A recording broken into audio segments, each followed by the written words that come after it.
listening to Late Night Radio on the SHR Media Network. Caution, there will be mature themes explored and potentially adult language used. If conservatarian words, phrases, certain concepts, or rhetoric offends you, tune out now. Uh-oh, guess what day it is? Guess what day it is? Huh? Anybody? Julie, hey, guess what day it is? Oh, come on, I know you can hear me. Mike. What day is it, Mike?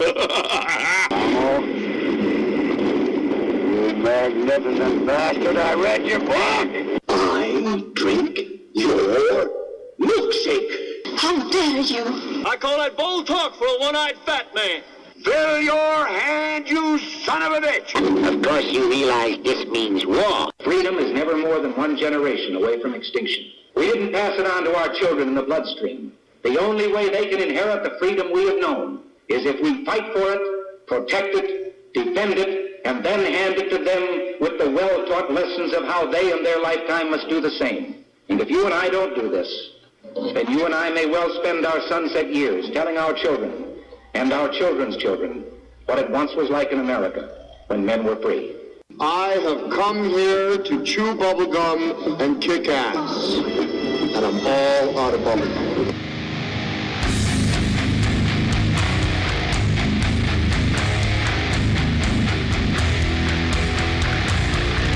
Good evening, ladies and gentlemen. It's Tuesday,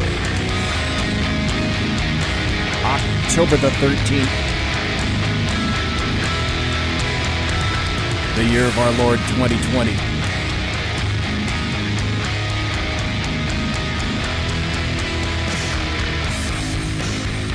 Ladies and gentlemen, boys and girls, children of all ages, welcome to BZ's Berserk Bobcat Saloon Radio Show, where I'm broadcasting behind enemy lines in occupied California. Always spell it with a K.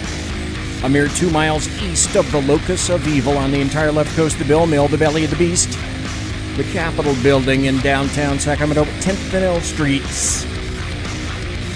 At the end of the show, the end of tonight's show, when I exit the plush, resplendent, palatial, and sumptuous SHR Media Studios, I will be smelling the odoriferous stench of sulfur, brimstone, and evil emanating from that building. Be forewarned, what you're about to hear for the next 2 hours consists of my opinion and my opinion only. And because of the fear porn that has gripped this state, the saloon is no longer open, but I am still serving stiff drinks, facts, history, logic, rationality, proportion, context, tradition, intent, and common sense out the back door. And I gotta remind you of this, we don't water our drinks, just like we don't water our conversation, politics, religion, crime, culture, economics, race, sex, science, law. We talk about it all right here at the saloon, where the speech is free, but the booze is not. This is 2020, and I am done with bipartisanship or compromise. This is the new age of modern political warfare. Because make no mistake, ladies and gentlemen, we are at war. It was a soft coup against a presidential nominee, a president-elect, and a sitting president. And so far, the deep state is winning. Not what we want. Tonight, this is going to be really interesting. A little background. Ladies and gentlemen, boys and girls, children of all ages, as I consistently call you, this is a potential guest for the books tonight. And as I'm more frequently doing these days, I met my next guest, John CARMAN, and became aware of his situation over the internet on Facebook specifically. And so before I introduce him, I want to read what he sent me, because this was intriguing. He sent me, I am a former U.S. Customs whistleblower, and I reported human trafficking by high-ranking customs officials like John H. Heinrich, Customs of Long Beach, who received over $250,000 for 167 undocumented Hispanics from Mexico, verified. He wrote, I have the hard evidence, names and dates of birth, and I received death threats and no protection from my agency, and I suffer to this day for doing my job. Previous administrations since Clinton refused to protect me as a federal law enforcement officer under 18 U.S.C. USC stands for United States Code. It's a body of law. Under 18 U.S.C. 111 and 18 U.S.C. 115A2. Note, I am also a former U.S. Secret Service agent, SDPD, and U.S. Mint. I am still getting death threats and no retirement or Social Security to date. That was as of October 7th, just a couple of days ago. So he asks, please contact President Trump to help a loyal American patriot for doing his sworn oath. So, John Carman, if you're there, welcome to the saloon, and thank you for being here tonight, sir. Yes, thank you for the introduction. That just sends adrenaline through my system every time I hear that information I gave to the U.S. Attorney's Office, the FBI in San Diego in 95, 96, and then they still didn't do anything. And I got death threats from that guy. He made threats against the man who was his brother-in-law, Chris Gerner, up in Long Beach, who I happened to meet up in the Granada Forum when I was doing an interview. It was really weird, just like we're doing an interview right now. And the guy says, hey, John, we got to go off the air. Why? What's going on? Do you know who that guy is? I said, no, he's just some district director up in Long Beach, Customs. He says his sister was engaged to be married to him. That's how I found out about the $250,000 deposit to their personal account. So John Carman, let's start at the start. And I'm going to be honest up front. This is certainly intriguing. One thing led to another, and so John and I ended up speaking on the telephone a couple of times for about an hour or so, or a little bit more. So I believe, I want to state up front, I believe this is going to be one of my more unusual interviews and guests. First, because honestly, I know little about John Carman, and second, after speaking to him, I determined that he is essentially, and I think you'll find out, folks, that he is a force of nature, if you will. So, as opposed to a lot of other interviews, and people who listen to me regularly know this, I have not crafted a set of questions, and when especially somebody new to the saloon that I've never spoken to before, as I tell people, I'll have, 9, 10 pages of questions for an individual. And the reason I haven't crafted a set of questions tonight is because, frankly, I don't know what questions to ask. This is a really unique situation to me. So I'm simply going to have to play things by ear. So, John Carman, you've occupied quite a number of federal law enforcement locations. You've worked for federal law enforcement in a number of venues and a number of hats. Before we get into the specifics, can you tell people the federal agencies that you've worked for first? Yeah, because I don't go into everything, but since my dad was military, I traveled every 3 years, so I was from a military family. So technically, I worked undercover on top secret military bases right after I was out of high school into college, because there was a lot of activity, narcotics, that sort of thing. I could have made all kinds of purchases and buys. And I think you guys have a background. You have a background. There's several people connected to you who have a background who would understand that. And I appreciate the comment earlier, because a lot of people don't realize I operate very honestly, upfront, very forward. That's my training. If you called me up when I was at work, I'm going to answer the phone. Customs, Carman, just like that. or variances of that, and you ask me any question, I've got to be able to answer it. If I can't answer it, that would be rare because I'm well read on the background. But yeah, I graduated college, went to several high schools. I was martial arts in Japan, several languages, got into Secret Service right out of Miramar College, which is right next to MCAS, which it used to be Naval Air Station, but now it's MCAS, Miramar. And went straight into Secret Service in Washington after I went through a 19-week academy. Then we went to a specialized academy 6 to 8 weeks after that up in Beltsville. And then we were assigned to Foreign Missions Division, at least I was for a while. Counterterrorism, looking for people like Carlos the Jackal. That was active back then. And it was just after Nixon had just left in August 9th, 1974. And then I transferred to the White House, halfway through, and was protecting Ford and Carter.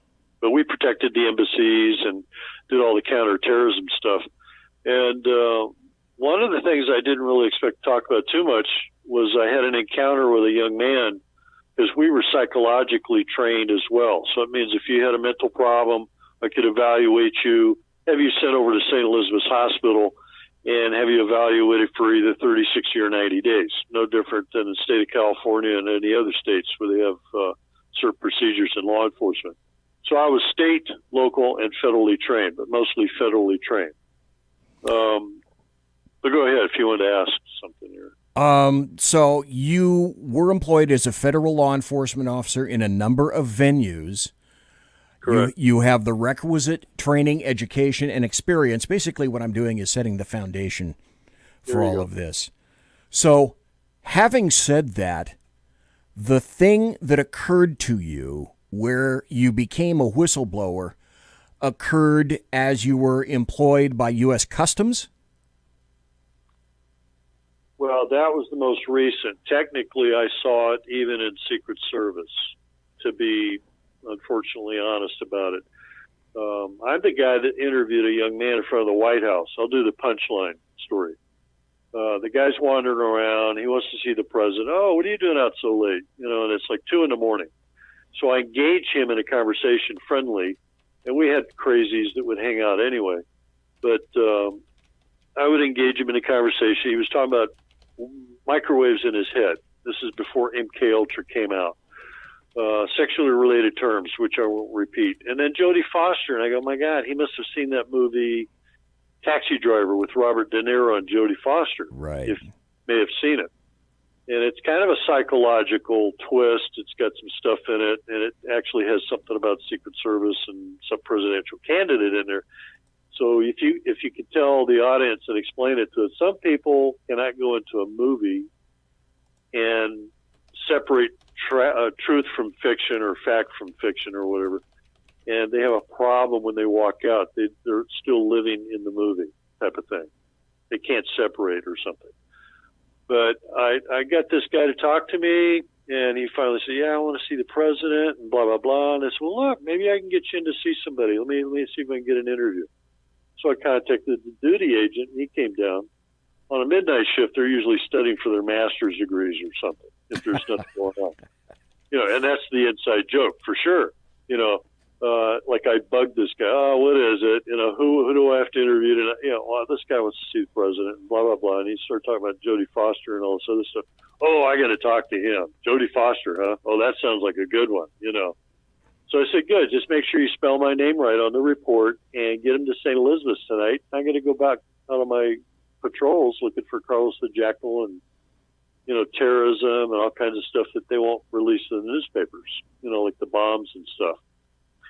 And that's a separate thing, not more than 2 blocks away at the Russian embassy at that time. They had bombs set off over there. They've had them set off outside the perimeter of the White House years ago, which is another interesting bunch of facts. But yeah, 5 years later, by that time, I got frustrated because they weren't doing what they were supposed to be doing, and they were making mistakes, and there were still political people left over from 1963 that had worked there still, that were connected to the big coup from Dallas in 63.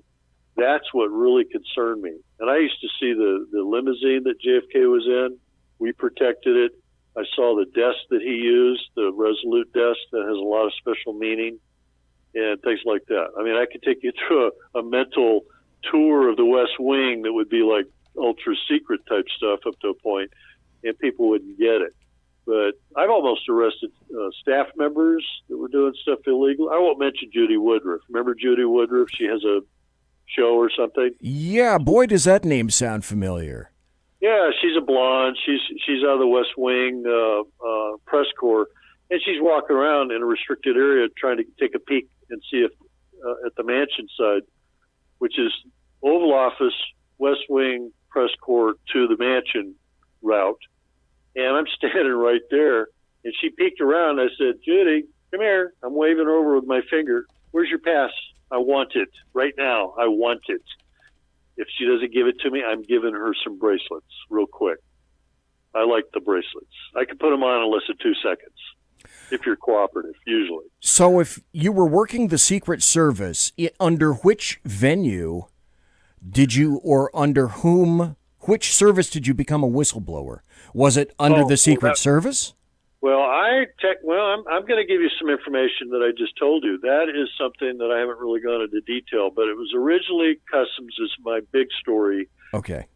Secret Service, I've complained through Internal Affairs about several things, and they fouled up, but it's not a big story like I've been doing with Customs. Customs is the worst. Okay. John, which one would you like to start off with then tonight? Would you want to start off with Secret Service?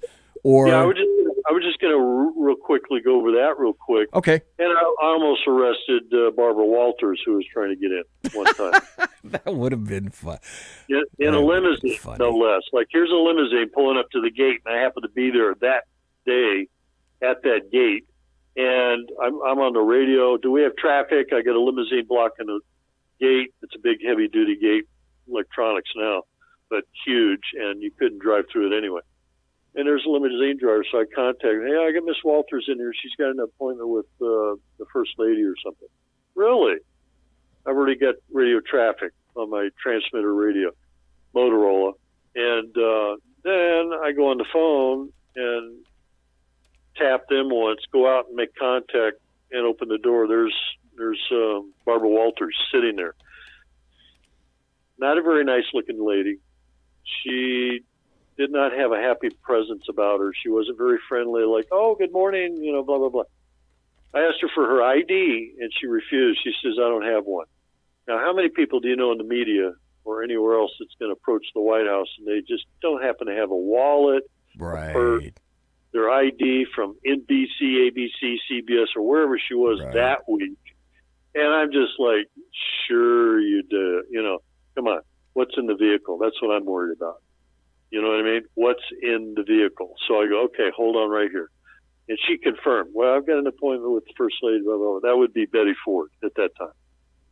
Go back on the phone for a private conversation. Look, I'm about ready to cuff this woman up. Tell me what's going on.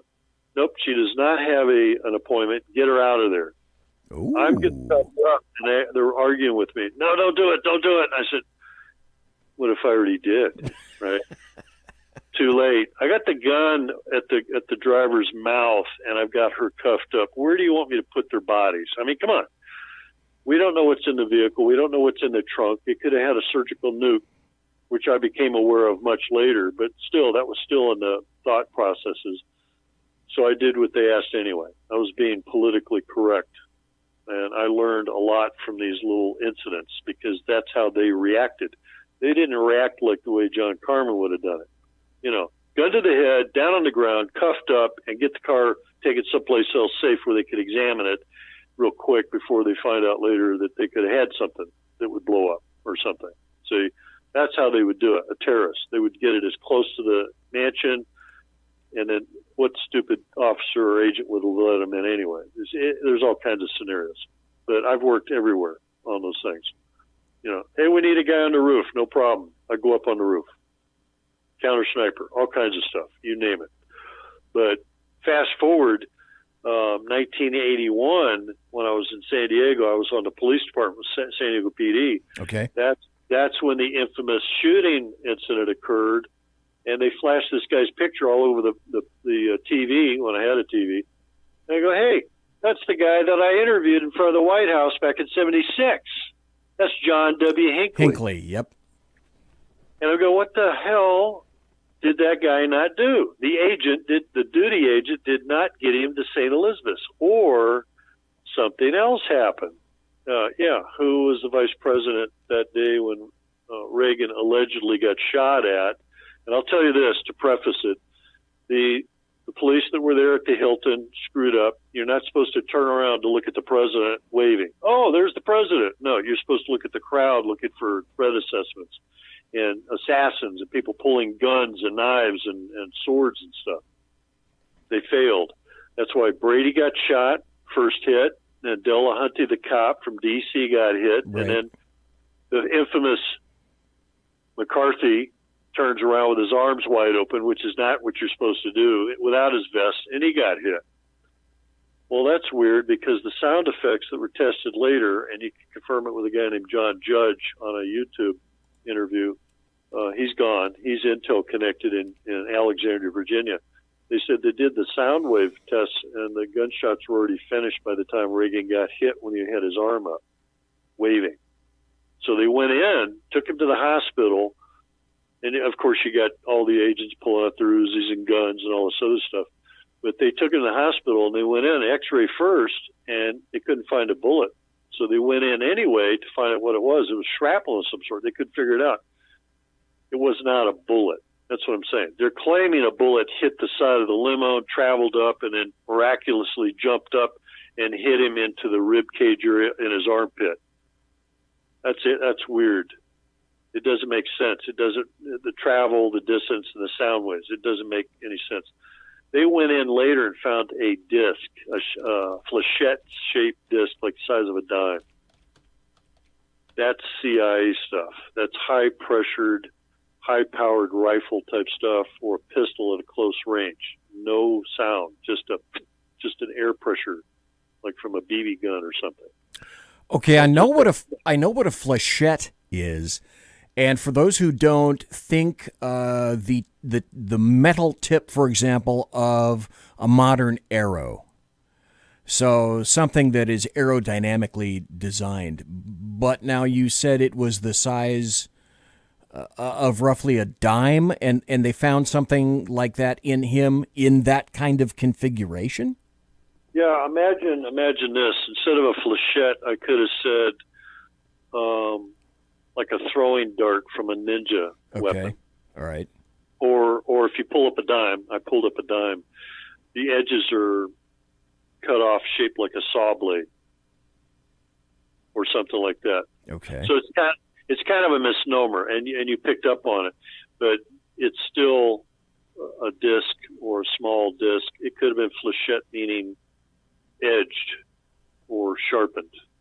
That's the actual description. But they went in twice. There was no bullet, and I actually contacted people like that before years ago. They wouldn't respond. I even sent emails of contacts to McCarthy, who was supposedly retired out of Secret Service, and even the agents didn't get that much money back then. We got like $11,600 a year in 1974. That was our yearly salary in '74. I made that in weeks at U.S. Customs. You know, it's outrageous what we used to pay or get paid. That's dedication, right? That reminds me of 1978 when I'm working for a coastal sheriff's department south of Sacramento, and I'm making $5.79 an hour, plus if I worked graves, a 35-cent an hour a shift differential. I was making the big bucks back there. But you're rolling in the dough. Oh, rolling in the dough. And where we were at the time, if you wanted to buy a home, homes were $100,000 way back then. Nobody had $100,000. We're all kept at the same level even today. Yeah, $15 minimum wage, blah, blah, blah. And if you're at Customs long enough, like, you know, I should have been promoted. A district director, $120,000 up to $200,000. You got deans at colleges that make more than the president of the United States. And I won't mention that imitation Indian out of Oklahoma lady. my God, she got an ungodly amount just for doing a lecture or something, and she lied about her heritage. Yeah. I've got more Indian blood in me, and I was born on a U.S. Air Force base in Oklahoma. There you go. I think the car that I drove here tonight in has more Indian blood in it. There you go. Exactly. Yatahe, brother. Thank you. Pocahontas, as we say. So, yeah. You saw X-100, Kennedy's car. You worked for the Secret Service. Right. We've got 2 hours tonight, folks. The whole 2 hours. So, like I said, we may be bopping back and forth with ideas and whatnot and places to go. So it might be sort of a stream of consciousness thing for both John Carman and myself. Yeah, it's either that or I could do a really fast forward stuff. And do it that way. But having worked for the Secret Service, and we'll get into the whistleblower stuff, obviously. Sure. Having worked there, spoken to a lot of different people, did you end up formulating any kind of an opinion about the Kennedy assassination one way or the other? Well, through years of research. Now, I was 10 years old when it happened, and I studied this stuff. And we had a presentation at the last final academy phase at the Secret Service location up in Beltsville, Maryland. And the first day they asked, will you be willing to take a bullet for a member of the first family and the president, blah, blah, blah, blah. If not, then you're free to walk out of here. They have to say that to everybody at the first day of the final academy. Like somebody's going to be embarrassed and go, nah, I thought twice about it. And all the money that the government put into training and get me to that point, I'm going to quit? No, come on. But everybody doesn't understand. Even today, when I try to explain stuff about Secret Service and even other whistleblowers, they will never get it unless they actually worked in the agency. One qualified person, me, got the job that 1,500 other people that were qualified couldn't make for some reason. And my background was very, very meticulously trained, and I had lots of stuff in behind it. We had ex-military, special forces, and then we had other guys who were just civilians and picked up golf balls at a golf range. That guy did 20 years. He did his whole 20 years there. Perfect, right? But he was trying to get out of work and injured himself. He was a desk jockey kind of guy. I was the action guy. I want to be outdoors, rain, sleet, snow, hail, radioactivity, anything. I'm going to be the guy to catch the bad guys. And I did. I caught guys at fence jumpers, midnight shifts, at gunpoint, cuffed them up, no problem. Nobody resisted. Thank God. I missed a shooting incident by 5 minutes. So if the guy had waited 5 minutes, then I would have had to have dealt with him. And it's your choice. It's a dealer's choice. If he comes up to you and he's not responding, you give him a couple of tries. If he doesn't respond, English, Spanish, German, Dutch, Irish, whatever, Japanese or something, he still doesn't respond. He looks like a black South African and you can't speak Nairobi that week or Mombasa or something, then you have to take your chance and do what you have to do. But I've also second guessed and critiqued the jumpers they've had since then as well, and the mistakes that they've made.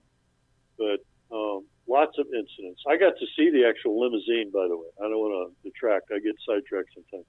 But I saw the limousine that we were protecting 3 or 4 floors down below ground. And I touched it. I practically licked it, wanted to jump in the back seat so I could go collect some DNA, right? And they wouldn't let me do it. And I wanted to examine that vehicle up close. Can you imagine with my background now with searching vehicles at the border for 15 years, what I could do with the actual JFK limousine? I could find evidence. Folks, we're talking to John Carman. We got to take a break. John, I do a break at the bottom and top of the hour for about 5 minutes, so we're going to do this one now. We'll do another one at 9:30. So cool. When I come back, folks, we will get to the whistleblower part. But like I say, I've got 2 hours, and it's my damn show. So when we come back, I'd like to maybe pick John Carman's brain with regard to the Secret Service, the Kennedy assassination. And this was kind of a thing for me for a while. I was interested in this.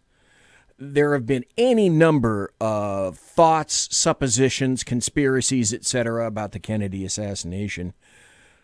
But one thing seems pretty complete, pretty clear, is that there was an obvious clash between Dallas PD and the Secret Service. That much was obvious. When we come back, I'd like to go a little bit into the Kennedy assassination, and then we'll continue on. So, folks, you're listening to me. I am BZ. You are in the saloon. Tonight's guest is John Carman. We'll be right back after this. Conservative media done right. You're listening to the SHR Media Network. From a public locker inside a dilapidated Long Island rail station comes a show designed to piss off liberals using truth, facts, and ridicule. The Lid Radio Show, featuring the conservative voice from the People's Republic of New York, the Lid himself, Jeff Dunitz. Tune in every Wednesday at 2 p.m. Eastern, 11 a.m. Pacific on the SHR Media Network. Go to shrmedia.com. At Lid Radio, we fight for the truth, justice, and a good kosher T-bone. If you don't listen, Hillary Clinton might sneak into your bedroom in her housecoat late at night and blame you for her election loss. It's the Lid Radio Show with Jeff Dunitz. For 50 years, I've seen the American people blinded by corrupt politicians, a lapdog media, and deceptive Islam. The one thing the elites fear is one man with a cane. I'm Dave Milner. Join me through Spreaker, iTunes, and SoundCloud, through SHR Media and the Western Free Radio Network, for half a century of experienced perspective on political and social issues, weekly on The Unpleasant Blind Guy. And catch me on Jeff Mitchell's EDL Radio on blogtalkradio.com. There's no surrender, ever. Because truth is not always pleasant. This is Shannon Wright of The Right Way with Shannon and Mike in the AM. Mike's not here, so I gotta talk fast. You gotta join us, fall season. Getting ready to start up with a whole bunch of new stuff. News and food and politics and sports and entertainment and a whole bunch of stuff. But wait, Mike's coming. I gotta go. Remember, Shannon and Mike in the AM on SHR Media, Monday through Thursday, 7 to 9 a.m. Make sure you tune in. Featuring right thinking from a left brain and doing the job the American maggots won't. BZ is fundamentally changing America, one diaper at a time. Just when safety pin manufacturers are running out of metal for the diapers of the leftists, where the speech is free, but the drinks are not. The Bloviating Zeppelin's Berserk Bobcat Saloon can be heard every Tuesday and Thursday night, commencing at 11 p.m. Eastern and 8 p.m. Pacific, where pushback is a requisite art form in and of itself. Let your ossicles be truly liberated when you listen to the Bloviating Zeppelin's Berserk Bobcat Saloon, only on SHR Media Network. No ferrets were harmed in the making of this ad. Join me, Jack Alexander, for the Jack Alexander Experiment podcast, as I take a unique outsider's look at the issues affecting the USA. I fearlessly take on the issues that everyone else is too scared to touch. The Jack Alexander Experiment podcast is available wherever good podcasts can be found, like Spreaker, iHeartRadio, and Google Podcast. The Jack Alexander Experiment, because it's not a matter of left versus right, it's a matter of right versus wrong. It's your business diva here, Melanie Collette. I am inviting you to a front row seat as I discuss some of the most intriguing details of wealth and finance with today's movers and shakers in the world of business. Listen in and discover financial truths on a global, domestic, and household scale. Uncover topics that will impact your wallet today and in the future. Money Talk with Melanie airs Monday through Friday, 5 p.m. East, 2 p.m. West, right here on SHR Media and High Plains Pundit Talk Radio. You can't afford to miss it. Featuring the effervescent contrarian Sackheads Clint, plus the unrestrained bulbosity of BZ, the Sackheads Against Tyranny is a real chat show. Doubling your late-night conservative talk show pleasure with double the hosts, you can listen every Wednesday night at 8 p.m. Pacific, 11 p.m. Eastern. Please note, some contents may have settled during shipping. Member FDIC, batteries not included, warranty void in Montenegro. Conservative media done right. You're listening to the SHR Media Network. And we are back. Ladies and gentlemen, boys and girls, children of all ages.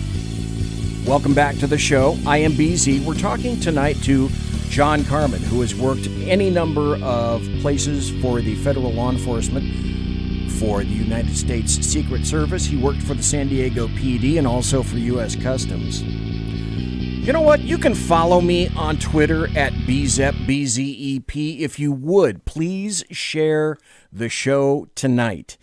If you're listening on Spreaker right now, please hit share. If you can hit Sonny, but you can try to, but he's passed away by now. If you're listening to the show later in podcast, please share the show all over the place. Please share. I'm on Spotify, iHeart, Apple Podcasts, Podcast Addict. If you're watching on YouTube, click share. Give us a big thumbs up, if you would, please. If you're watching on Facebook, click on share and send out to all your friends in a bunch of groups, any and all that you think would be relevant. So please friend, follow, and like the SHR Media Facebook page. And please subscribe to the SHR Media YouTube channel. Click on notifications. Give our videos a big old thumbs up. We've got great hosts and great videos and great shows on SHR Media. So before the break, we're talking to John Carman. Before the break, we were beginning to chat about the Kennedy assassination. And one of the things that I asked was, John Carman, do you have any thoughts that you've gathered over the years because you served for the U.S. Secret Service? So do you have any thoughts about the Kennedy assassination itself?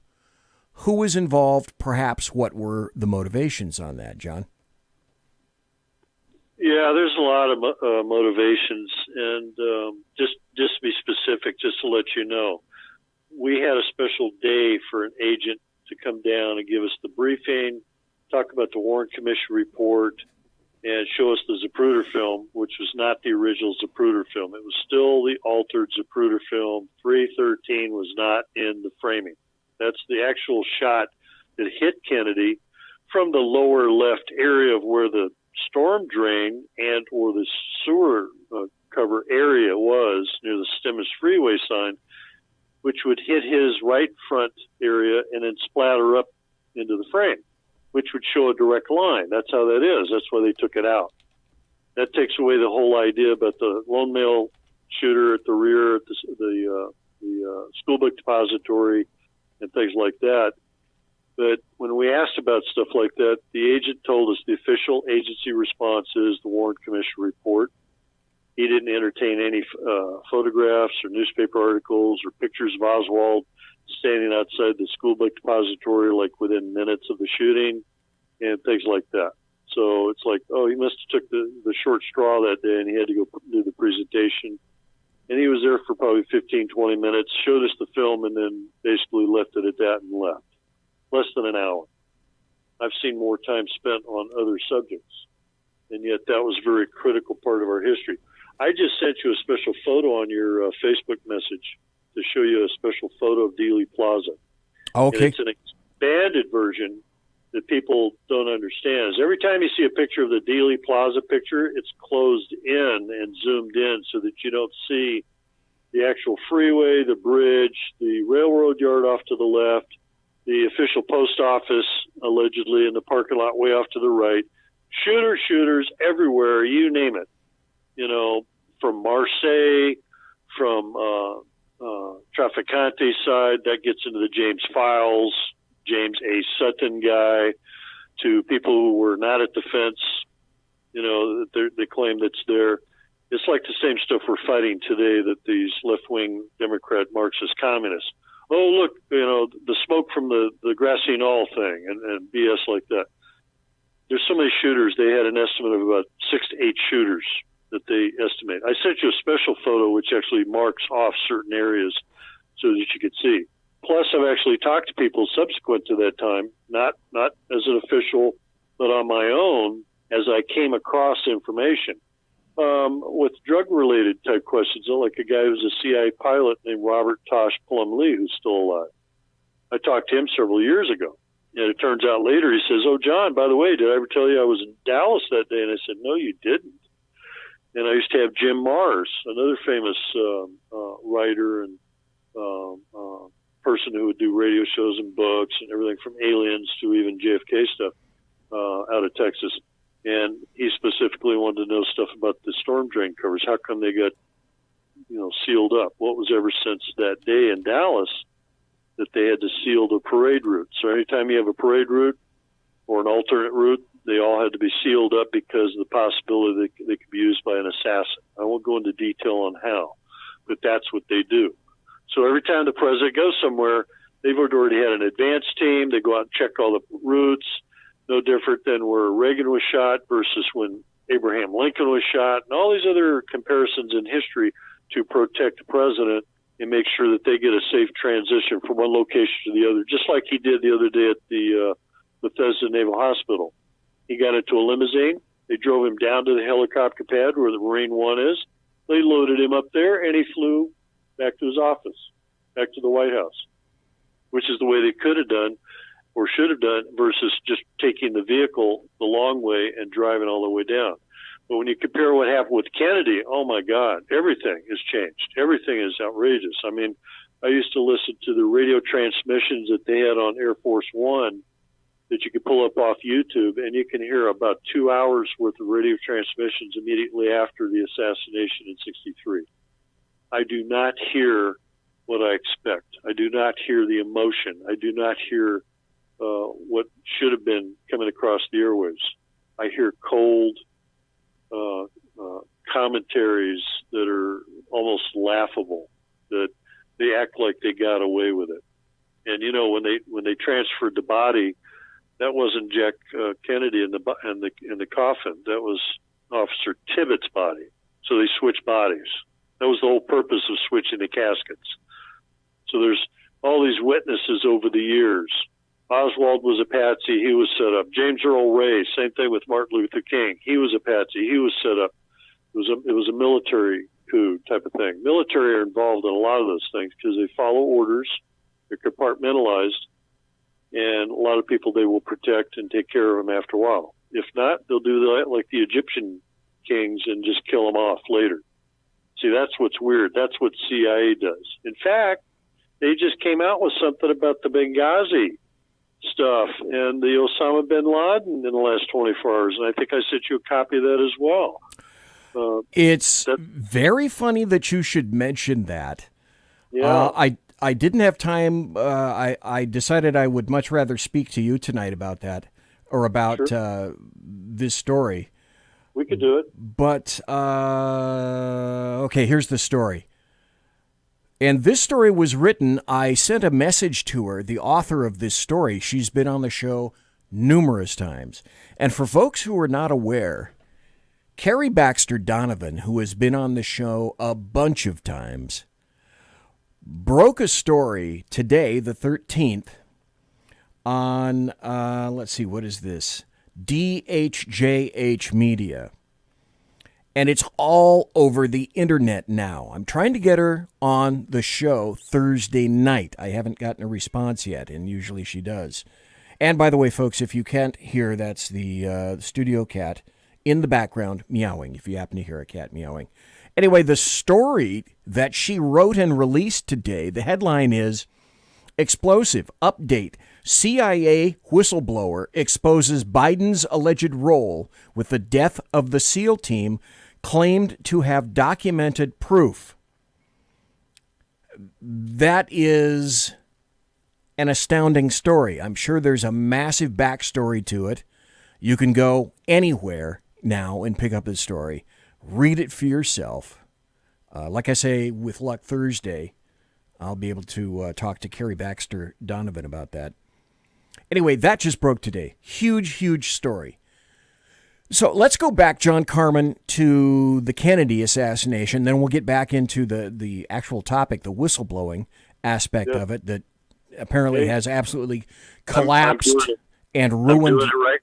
Yeah, I'm doing it right now. What we're doing is called a protected disclosure for you folks out there that don't know what whistleblowers do. I'm actually doing a special protected disclosure by talking and doing a radio show with you right now.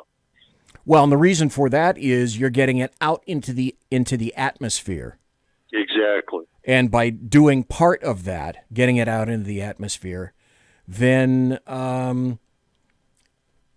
it's a protective kind of thing, just as you indicate. The Kennedy assassination, you mentioned the military, you mentioned the mafia, because, I can't think of the guy that was, he was involved with Marilyn Monroe, who was involved romantically with JFK, perhaps with RFK. Sam Giancana. Giancana, thank you very much. And so people were theorizing that perhaps the mafia, by way of Giancana, was involved in this, kind of a strange love triangle. If everybody remembers, Marilyn Monroe saying, "Happy birthday, Mr. President," in a rather revealing dress in 1961, I believe, or 1962, for his birthday, as, of course, he's married to Jackie. So great intricate lines throughout all of this. But John Carman, did you come to any kind of a conclusion or a supposition about the JFK assassination, or are there just lots of things, lots of strings that are in the air, and no one can really say for sure what happened? CIA, George Herbert Walker Bush, Poppy Bush, involved in Bay of Pigs, involved in Dallas that day. He always lied about where he was in Dallas, or not even in Dallas, but just where he was on November 22nd, 1963. And if you're old enough to remember that, I knew where I was. Everybody does. You bet I do. So it's like, okay, I was in school and blah, blah, blah.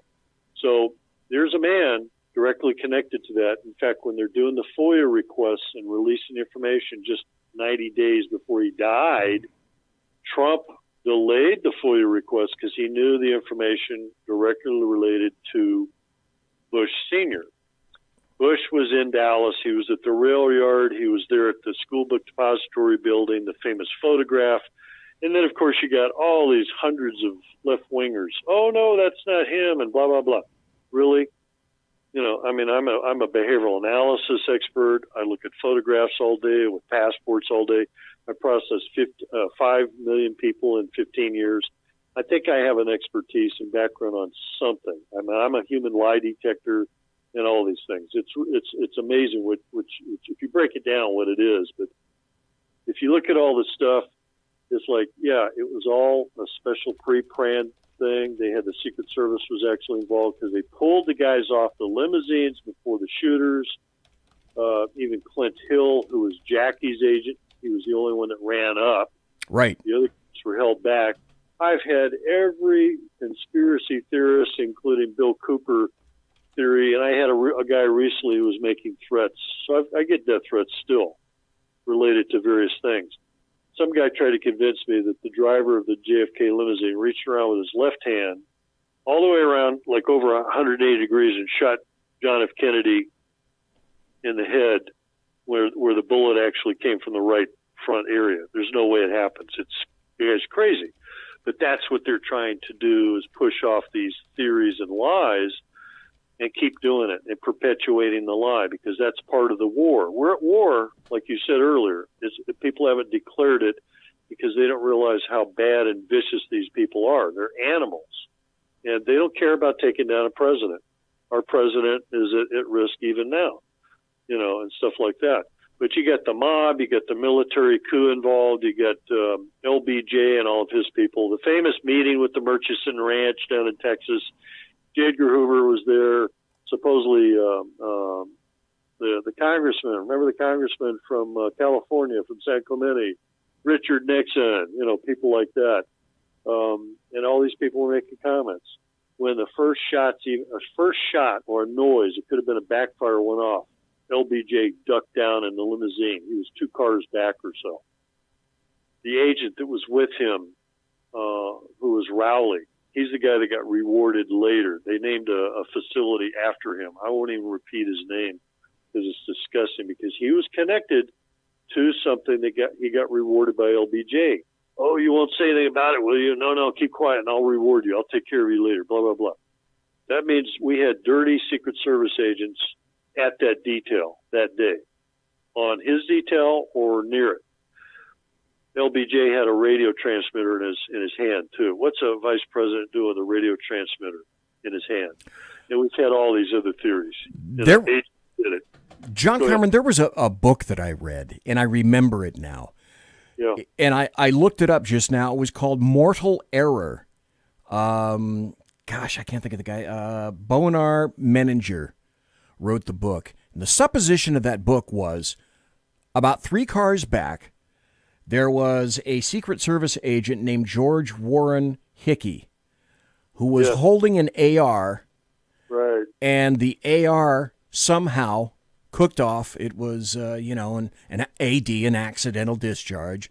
And it was actually the Secret Service agent who shot JFK. So the conspiracy theories, there are tons of them. I think there are over 200 books written about the JFK assassination. Does one entity stick out in your head, John Carman, as to who is responsible? Well, like I said earlier, Bush, they had their own kill team. They had snipers, 6 to 8 of them at the buildings, even before they turned down Elm Street. So they had them way back. Off to the left is the school book depository. That's where the alleged target shooter is supposed to be, Oswald, and everybody else was free to shoot. That stuff about the shooter, the agent with an M16 or an AR-15 is ludicrous, because how did he shoot Kennedy? And if he shot him, it wasn't the one that was the kill shot, that's for sure. Yeah. So they're going to do everything they can. Even today, it is so amazingly, it frustrates the you-know-what out of me, that the way these people will lie right to your face and tell you, oh, it was something else. It was this. It was that. It was everything else, but don't look over there, because that's where the real shooter is. The lies, John Carman, the one thing that I took away from the Kennedy assassination was something similar to, and I make no claim as to being any kind of an expert about any of that at all, but the primary thing that I took away is the U.S. Secret Service and the Dallas Police Department, if anyone and everyone could have cocked that thing up worse, I don't quite know how they could have done that. They almost came to blows in the hallway. People were arguing about who was to claim the body.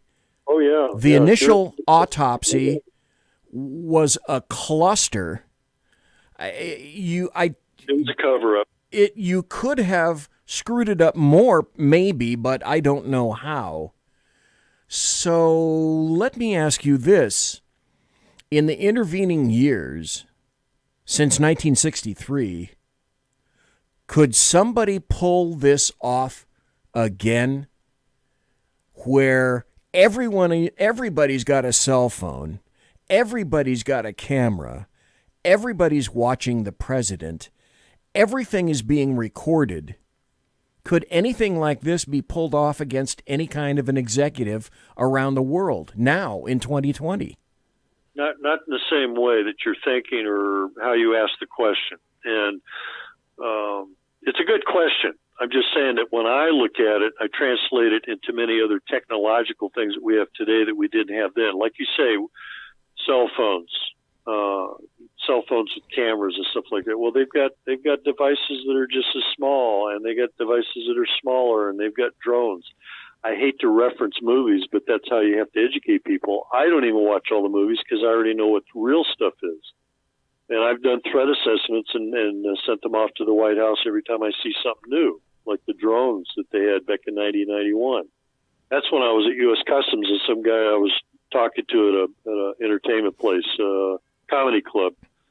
And he happened to mention, oh, yeah, what about this and what about that? Oh, yeah, if you flew something across the border in a drone, you'd still have to check in with customs. If you're talking about doing something illegal, then you can get caught. You're still transporting. You can still get caught. He was trying to get technological information, which I was translating. That's what he really wanted to get. that they caught a guy with a drone flying near the White House or over the White House grounds a couple of years ago. And they eventually decided, hey, we better restrict all travel, no drones in the 15.5-mile radius of the White House. That's all of D.C. So if you get caught flying a drone, you can be charged.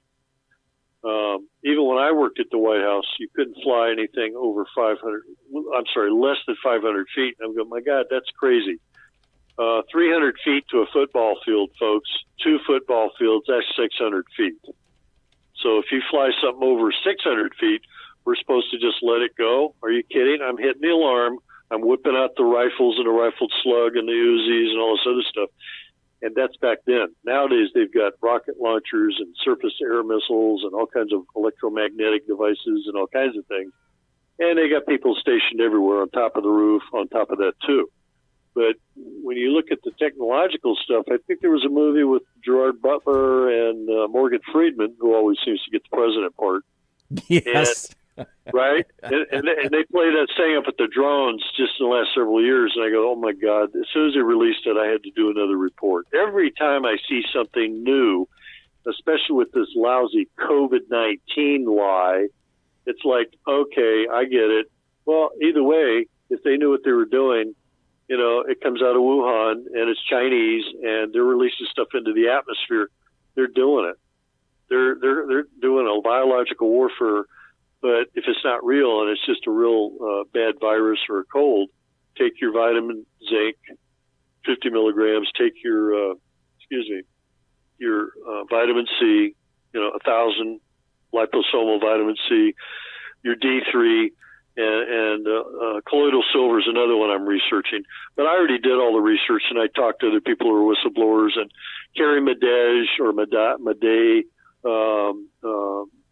Rashid Battar, and then there's Rachel Seller, and they're all excellent people in the field, like a lot of other whistleblowers that are medical people.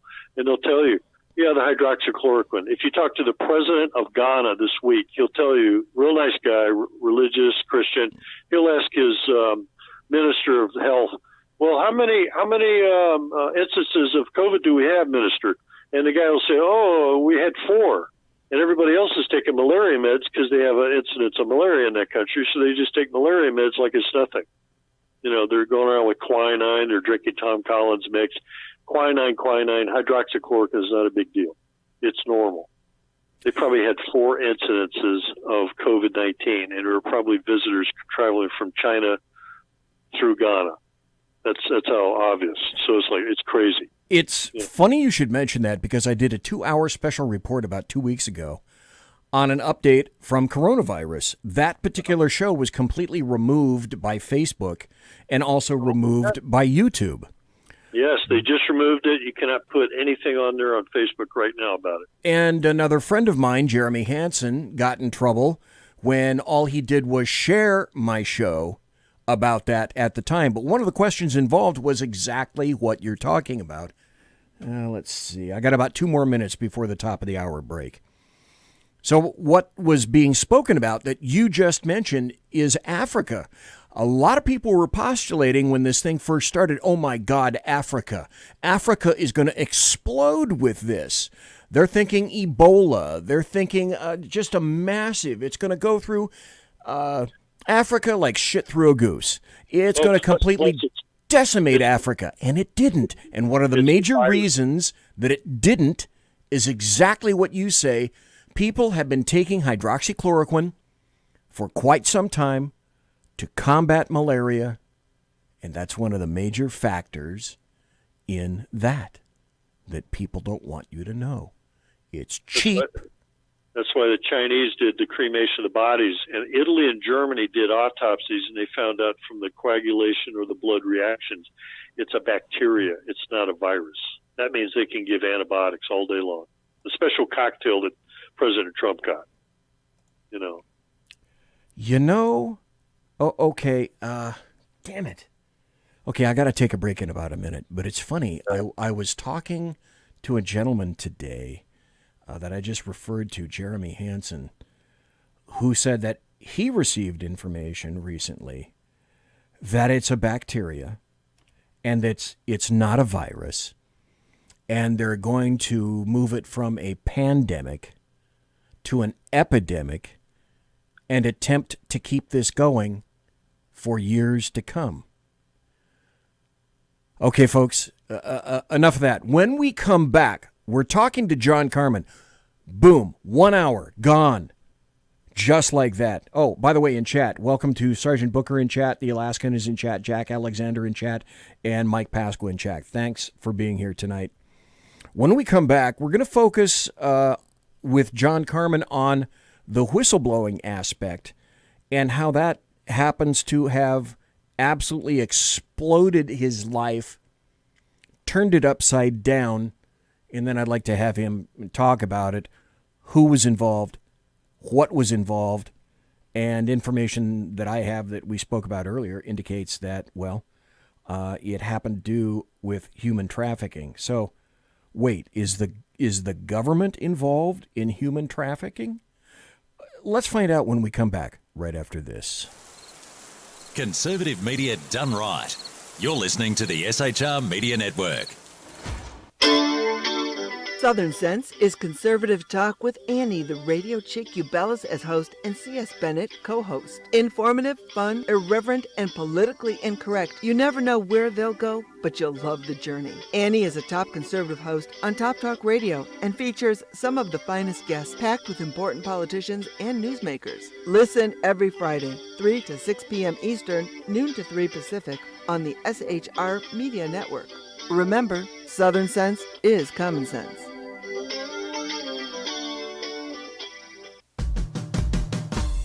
It's your business diva here, Melanie Collette.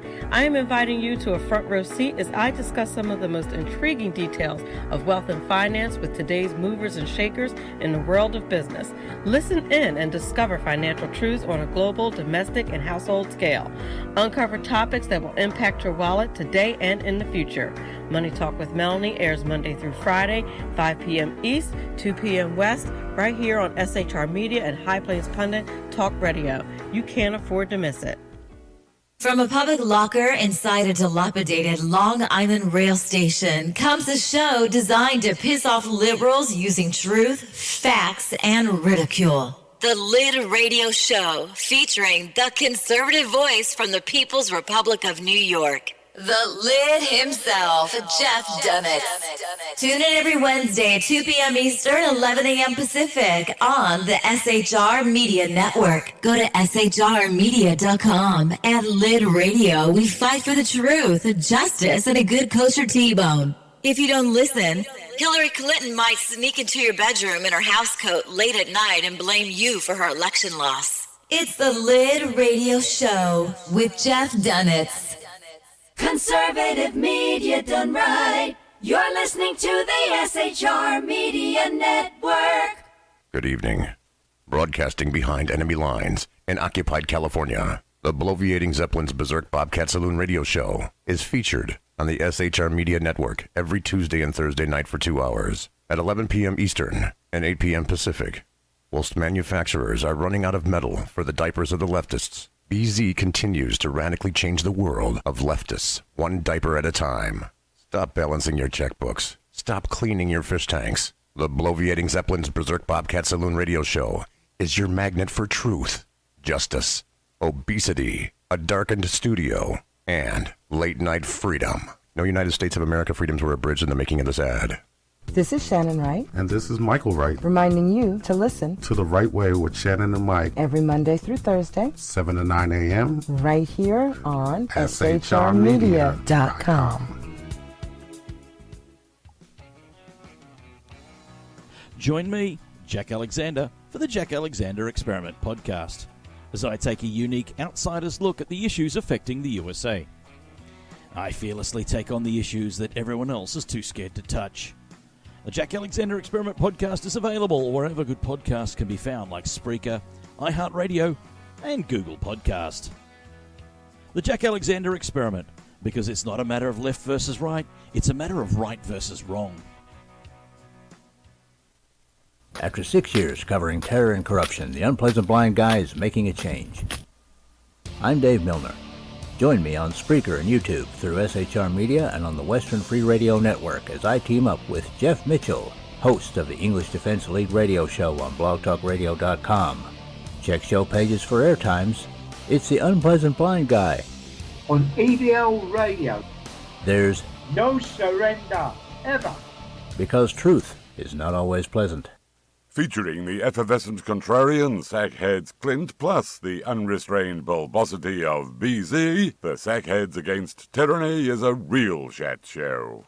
Doubling your late-night conservative talk show pleasure with double the hosts, you can listen every Wednesday night at 8 p.m. Pacific, 11 p.m. Eastern. Please note, some contents may have settled during shipping. Member FDIC, batteries not included, warranty voided Montenegro. Conservative media done right. You're listening to the SHR Media Network. And welcome back. Holy crap. 1 hour has gone boom already. For those of you unaware, today is also tomorrow. Now, on the left coast, it's 9:06 p.m. On the right coast, East Coast, it is 12:06 p.m. And it's 1749 and 723.2 divided by 4 subsector 3 in Bolivia. But I could never quite get Bolivian time. That's just kind of weird. By the way, if you're on Spreaker, share the show. If you're on YouTube, please share the show. If you're on Facebook, please share the show. We're talking to John Carman. We blew through an hour like it was about 2 minutes. We've got an hour left. The goal was to talk tonight about the situation that involved John when he was a whistleblower, and I believe that was with U.S. Customs. Before we go there, I also want to mention this. In the process of talking to John, setting up for the show a couple of days ago, we shotgunned the crap over a bunch of topics, and I discovered that one of the topics that interests him is UFOs. I also am recently a UFO devotee because I've seen some, and I don't mind telling people about it. So maybe someday in the future, I'd like to have John come back and we can talk about all sorts of things involving UFOs. Now, that having been said, a programming note, next Tuesday night, I'm going to be having Eric Regard, who is the GOP candidate for California Assembly in District 9, which is South Sacramento and down to Elk Grove and into San Joaquin County in Lodi. He's going to be on. We're going to be talking about his candidacy, and we're also going to be discussing all the crazy-ass California propositions that are on the ballot and how you really should end up voting no on most of them. So we'll be discussing that on the 20th. Now, October 27th, because I just got the okay for this, Brandon Straka, who started the Walkaway hashtag, is going to be back on the show for the 5th time. And every time I ask, it takes about an hour, and he comes back to me and he says, yeah, I'll be on the show. So mark your calendars, October 27th, which is, I believe, a Thursday.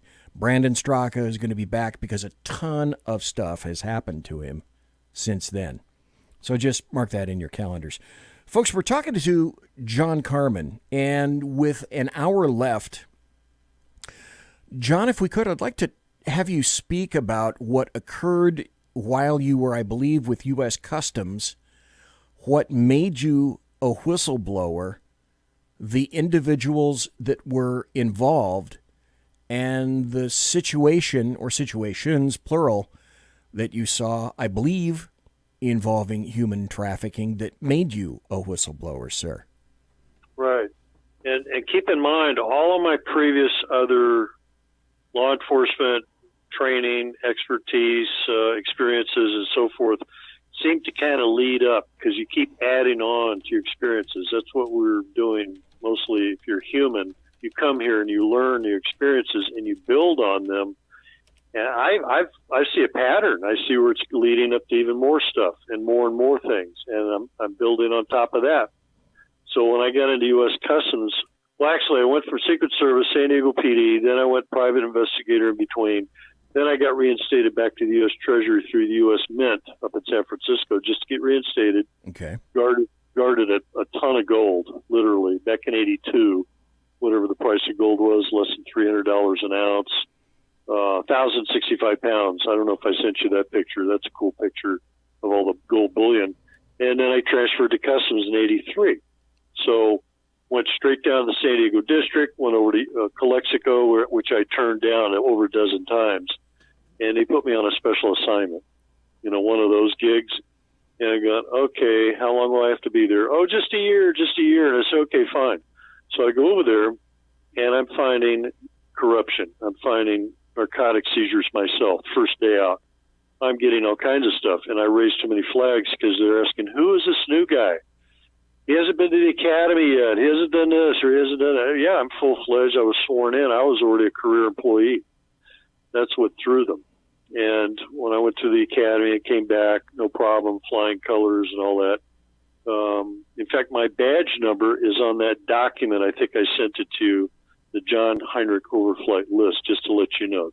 22201. That's me. That's my badge number. So when I see stuff at the border, the most serious incident was in 1985 where I seized heroin. We were even told that if we got a bunch of heroin on a heroin seizure because they had problems with heroin getting through, these other guys weren't catching it. And I'm looking at people differently because I evaluate people in a much different way. I've been doing that since I was Secret Service. So they didn't hire me because I was good looking and could jump in front of a bullet joke thing. But I got this heroin off this border crosser. He was nervous when I grabbed his ID. I'm looking at him. I'm looking at his shoes because that's where they were hidden. I look at everything. I look and see if you got bulges, if you're acting nervous, all these things. So I took him in for the pat-down room, and he was resistant on just doing a regular pat-down, and I had to cuff him up right away. That's control. There was a control issue. And then I took his shoes off, plunged them or plucked them or probed them. That's the word. I'm tripping over my words. I had a special little probe that was a zero-measured Phillips head that I had specially made, and you could plunge it through the side of the shoe into the fleshy part or the heel or whatever. And when I pulled it out, I just waved it near my nose, and it smelled like vinegar, if you know what brown tar heroin smells like. Right. And I go, okay, that's a positive. I got this guy. I got the shoes. I took him right over to get him strip searched, and the supervisor, I won't mention Honorio Garcia, the Hispanic supervisor for U.S. Customs that week, but he was busy on the phone with his girlfriend or somebody. So I had to yell at him, hey, look, we got to do a thing here. I got a seizure here. And he has to supervise and watch me do a strip search on this guy immediately. They fouled it up. We had to close the door. We had to wait 5-10 minutes. Well, during that time, the guy flipped out another package out of his sock into another part of this bench, which I found later. But point is, there was 11 ounces.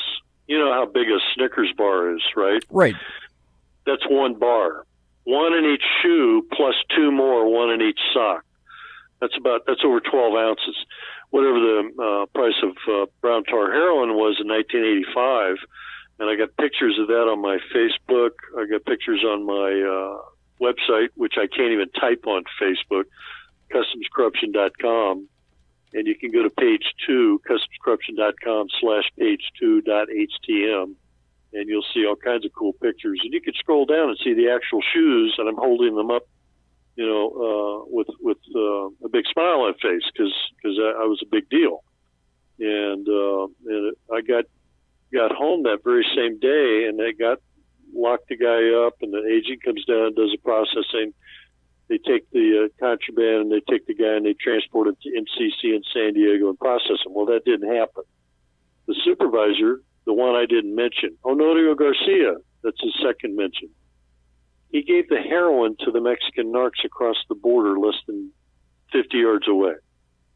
That doesn't happen. What? We don't have a treaty. Yeah, exactly. You could say it won't. Again, it does not happen in your lifetime, except John Carman's lifetime. And I reported it to Internal Affairs because when I got home that day and found out about it, I also got death threats that were called in on my unlisted phone number, landline, on a microcassette. Quote, "You're going to die like the rest, you pig," in a Hispanic white male or Hispanic male accent. So I gave copies of that to Internal Affairs. I got to transfer back to San Diego in less than 2 weeks because of that. Should have been faster. They should have arrested the supervisor, Honorio Garcia, who still probably works at U.S. Customs today in Calexico. That's where they keep the Mexican mob, the Mexican side of the cartel through the U.S. government, the corrupt government employees at U.S. Customs through the CIA. And I met a guy one day who was a high school chum of one of the coworkers, and his name was Kiki Camarena, a DEA agent. Yes, who was killed, was he not? In 85. He was captured out of the embassy in Guadalajara because he and his pilot accidentally flew over a ranch in Guadalajara where some guy, some obscure guy by the name of Felix Rodriguez, who was CIA, and very, very close to George Herbert Walker Bush. There's pictures of him at the White House or the Oval Office with people like that. And I met him. I shook his hand. He came over to meet me. He's an ex-Marine and everything. You know, real nice guy. And I think his friend wanted to introduce me because he knew about my background, you know, being in Secret Service and being a really good seizure agent at the border and all these other things. But after that, it was Reagan administration during Oliver North. Oliver North was part of the problem. They've still got 3 guys that are witnesses to that torture and killing of our own DEA agent. And the administration basically told the family to stand down. And I used to check their family when they would come through the border. So I'm familiar with them. And I've talked to Junior, Kiki Jr., and these people are still like standing down, and they supposedly went after the bad guys, but they still didn't do it the way I would have done it. I would have gone in there with Black Hawk helicopters, like Cowboys and Indians, or, you know, good guys and bad guys, like, what was that movie, Sicario 1? Right. Sicario 2, for sure. Benicio del Toro's, God, who is that? Josh Brolin, one of my favorite damn actors. He was fabulous in both of those movies. The first movie was a farce because of the thing with the female agent and the black agent thing. They don't separate, and they certainly wouldn't have had her in a capacity. You have to be a real tough SOB to work those kind of jobs. But it's what they put out in Hollywood. And they're not going to fly down in helicopters and drive back in a car. They're going to fly down in Black Hawk helicopters until they're done, and then they're going to come back, and they're not even going to say or wave to customs. They'll go another route. See what I mean? All those logistical things that the public doesn't know that really, really happens, and stuff I know that they don't want me to talk about. You know, little protected disclosure things. But that's part of the entertainment thing, you know. So let me confirm, John Carman, if I can. In the 80s, you're indicating about 1985 or so. Yep. Are you saying that the cartels, and I don't know if the cartels were specifically quite so delineated back in 1985, you'd have to answer that question, but were the cartels even then a major influence in corruption in the United States government on the border? Yes, easy. The CIA runs the operation. That is what I stumbled upon. When I was working to disclose information after 1995, just about 10 years later, because I already tried doing it through the chain of command. Chain of command doesn't work. Internal Affairs, Treasury, OIG, all the Treasury agencies, all the way to the Secretary of the Treasury to the actual President and Vice President. Then you can go through Department of Justice, FBI, DOJ, and all those guys, and their OIG. All the other ones. And then you can go as high as the Office of the President. Didn't work. The CIA, the deep state, they're involved directly. I've seen CIA personnel at the border at San Ysidro, the largest land border port in the world. I worked there. I've handled it, and that's where I caught a lot of narcotics. 3 seizures in an 8-hour shift is unheard of, but I did it. 3 seizures 3 days in a row on a midnight shift. I did it. I had the director coming down to bring pizza to me just because of that stuff. And I said, well, where's my promotion? I should get a 12 or a 13 by that time, which is a lot of money, and then I could afford to have a house or something. No, they didn't do that. Cartels were pissed off. I was getting death threats continually. CIA people were involved. They were letting stuff come through. When Customs has paperless entries coming from a foreign country and they land with bonded material, the CIA shows up, they take something out, and then they remove it from a computer as if it never existed. That's the kind of stuff I disclose. I've written reports on it. I've been sponsored on websites since about 2000 when I first got my computer, 99, 2000. And I left the agency in 98 due to the death threats. They never backed me up under 18 U.S.C. 111, which we very well stated before, and 18 U.S.C. 115, subparent A, subparent 2, which was actually enhanced by Bill Clinton, who was president at the time in 96. The U.S. attorney didn't protect me. I gave him a copy of all the documentation in 15 years, 2-inch thick binder of incident reports and documents outlining the stuff. Miguel Contreras, a former SAC agent from the Internal Affairs Unit of Internal Affairs in San Diego District, alone vetted me. He knows about the white groups, he knows about the Mexican groups, the cartels, all these people involved, paying off inspectors thousands and thousands of dollars, and they gave up their oath to take money. So they violated federal code of bribery. 18 U.S.C. 201, which is the first code they teach you in the academy. Don't take bribes. If you get a bribe offer, contact Internal Affairs, et cetera, et cetera. And they failed. All of my allegations were 100% correct. All of them. In 15 years alone. Can you imagine what I could do if I was back at work or doing things? These people would be arresting people at my direction, even people with badges, former judges and FBI agents, and people as high as the Oval Office. Unless they had immunity, of course, or something, you know. And that includes some of the people we've even barely talked about tonight. So there's people that don't want me alive. In fact, Mr. Heinrich made threats against his brother-in-law, Chris Gerner, and he had to get out of his house. He had to move to Texas or some other location. He died later, you know, several years later of a heart attack. That guy's still on the loose. That's what gets me. Even the FBI sent me documentation saying they have wide discretion. Okay, let's stop here just for a second. In the thing that you sent me, you did delineate the name John Heinrich, and I think he was aligned with the Customs Service at the time. Yes. So can you tell folks, who is he? How is he involved, in your opinion? Well, here's what happened. I was doing work at the B Street office, which is another alternative type of work where we clear boats, ships, planes. We clear commercial aircraft coming from Mexico or foreign countries, and we clear outgoing as well. I came across a document that was in the desk where I worked at, and I looked at it. It was the overflight list, the infamous overflight list. I looked at it, and I asked the supervisor about it, and he says, I don't know. Where'd you get that? Oh, I found it in the senior's desk. That's where I was working. And I made copies of it and kept a copy. I turned it over to a supervisor and asked him about it, and he says, oh, they can't do it. It's illegal or something. But I called Internal Affairs. I called the person at the district office, who is the district director of San Diego District, which goes from San Diego all the way to Yuma, basically. The guy up in Long Beach, which is where this guy was working, John H. Heinrich, I'm throwing the middle initial in there for a reason. He was the district director up in Long Beach, and he has no authority to allow all of his friends from Mexico or South America or any other country to come in the United States without getting inspected by a customs immigration inspector who is cross-designated and can look at passports and make determinations as to whether they need to inspect you for drugs, narcotics, or counter-terrorist type stuff or whatever. He had the names of all these people, and he countersigned it. That means it's his document.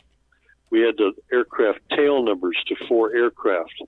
I ran that stuff through the computer. I also gave a copy of the document to an immigration official that I knew and trusted. He ran it through their computer system. We had Treasury text computers. They had an immigration computer, no different than DEA has NATIS, just to throw a few terms out there. And each one's a little bit different. They're supposed to be joined together or connected in some way. Not all of them are shared. Every one of those people on that list were Hispanic names, male and female, names and DOBs. Not one of them had a passport or an entry document to come into the United States and remain or even visit. That was $250,000, $250,000 that was paid to this man. To this date, they still haven't made an arrest on a felon. High treason, I would get into that. High treason, felony, smuggling, 8 U.S.C. 1324. That's in the immigration codes right there. That's an arrestable offense with a minimum of 2 to 5 years. With a guy like this with bribery as a high-rated government official, he could do 15 to 25, maybe life for what's going on. Those people wouldn't have got checked. You don't even know if they were terrorists coming from Iran or some other country or before 9/11, that kind of thing. So if they were coming in like that, you can imagine other people coming in violation because they have to go as high as the office of the president to get an overflight, just like when Osama bin Laden and his family were allowed to leave during 9/11. That's a little hint right there. I got all kinds of information. I don't just sit around. I learn stuff. You know that movie, 3 Days of the Condor? Yes, I do. One of the best movies that I've seen in the 70s. I know one of the actors, Patrick Gorman, in the beginning. He got killed off in the first 15 minutes or whatever. I think he played the mailman, didn't he? No, he played one of the clerks, research specialists with the Chinese lady. Okay. And they were talking about a buddy of mine's dojo up in La Cienega up in Hollywood, which is a connection that they had, but it was kind of a semi-weird Aikido type of deal. But I saw that in 74. The funny thing is, the Robert Redford position, all they said was, well, what does this guy do? Is he like an agent or something? No, he just reads. He reads books. That's what he does. He reads books. That's the point. He reads everything.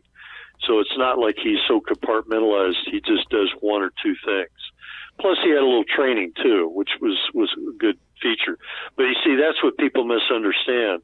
I didn't just go to work, punch in, and pass cars all day or inspect people and not get stuff. I got stuff all of the time. I was consistent. I got drugs and money and guns and all kinds of stuff, fake passports, you name it. Human trafficking. This was like the cream of the crop. If they can't handle a human trafficking case against one of their own district directors who's like a GS-25 or something, 15 above usually, then they're excluding something under the law, which is senior executive service signed into law or executive order by Jimmy Carter in 78, if I remember correctly. That's like if these guys are an SES category, they're like 1 or 2 star generals or a 1 or 2 star admiral or something, which means they may be allowed to violate the law. But that's crazy.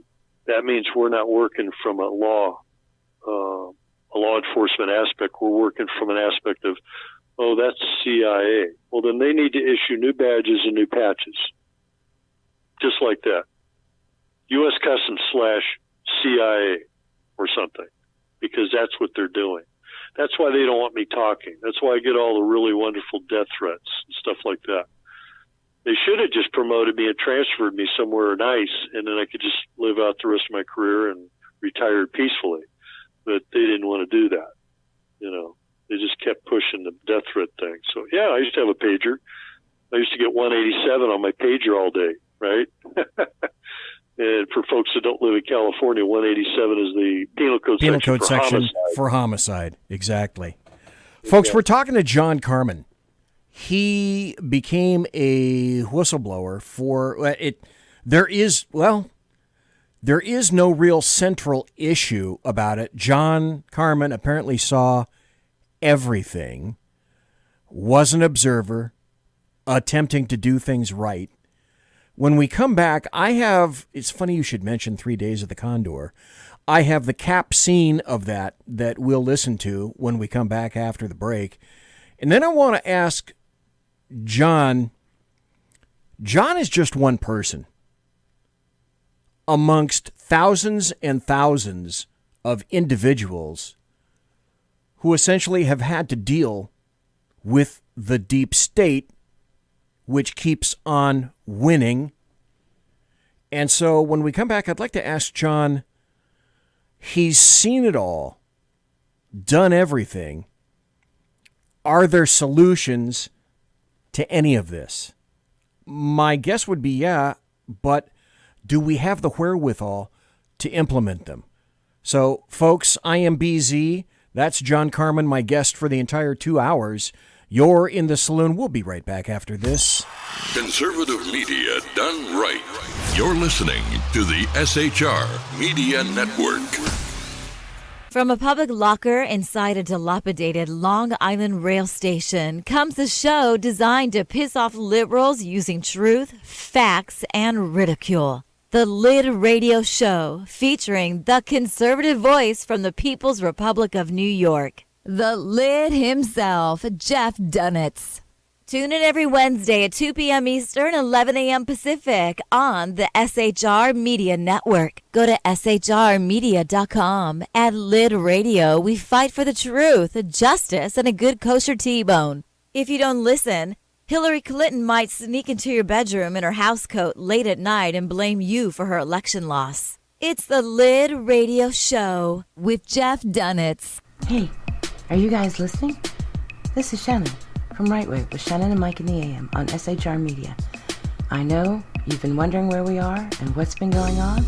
Well, folks, that's right, we're back. So please join us 7 to 9 a.m. Monday through Thursday on SHR Media, on Spreaker, iHeartRadio, and Spotify, and Facebook Live at 11 a.m. on Right Way with Shannon and Mike in the AM at Facebook. You don't want to miss a minute. We've got lots of guests, lots of segments, and lots of interesting things. And let's face it, there's nowhere for you to go, so you might as well tune in. Again, Right Way with Shannon and Mike in the AM. We're back live on the air on SHR Media, 7 to 9 a.m. Monday through Thursday, audio and Facebook Live, audio and video. Yes, we are going to do video. Facebook Live, Right Way with Shannon and Mike in the AM. Hope to see you soon.